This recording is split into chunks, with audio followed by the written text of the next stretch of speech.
കോൺഗ്രസിൽ നിന്ന് എന്നെ പുറത്താക്കാൻ ലീഡർഷിപ്പ് വിചാരിച്ചാൽ പറ്റും. പക്ഷേ എന്നിൽ നിന്ന് കോൺഗ്രസിനെ പുറത്താക്കാൻ ഈ ലോകത്ത് എനിക്ക് മാത്രമേ പറ്റത്തുള്ളൂ. അതൊരിക്കലും ഞാൻ ചെയ്യത്തില്ല.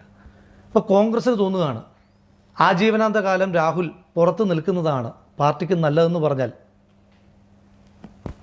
എൻ്റെ സംഘടനാപരമായി കോൺഗ്രസ് തന്നിരിക്കുന്ന ഉത്തരവാദിത്വം പാർട്ടിയിൽ നിന്ന് പുറത്ത് നിൽക്കുകയാണെന്ന് പറഞ്ഞിട്ട് ഞാൻ എൻ്റെ മരണം വരെ കോൺഗ്രസ്സുകാരനായി പുറത്ത് നിൽക്കും. എനിക്ക് ആകെയുള്ളൊരു വിഷമം, എന്നെ ഈ വിഷയങ്ങളുണ്ടായപ്പോൾ പാർട്ടി എന്നോട് ചോദിച്ചില്ല, എന്നെ കേട്ടില്ല എന്നുള്ളൊരു വിഷമം എനിക്കുണ്ട്. അത് പരാതിയല്ല കേട്ടോ. നമ്മുടെ ഈ ഇൻ്റർവ്യൂവിൻ്റെ ഫോക്കസ് അതാകരുത്, ടാഗ് ലൈൻ അതാകരുത്. രാഹുലിന് വിഷമമുണ്ട്, കേട്ടില്ല, അതല്ല. എന്നെ കോൺഗ്രസിൽ നിന്ന് പുറത്താക്കിയപ്പോൾ എനിക്ക് ഭയങ്കര സങ്കടമായിപ്പോൾ.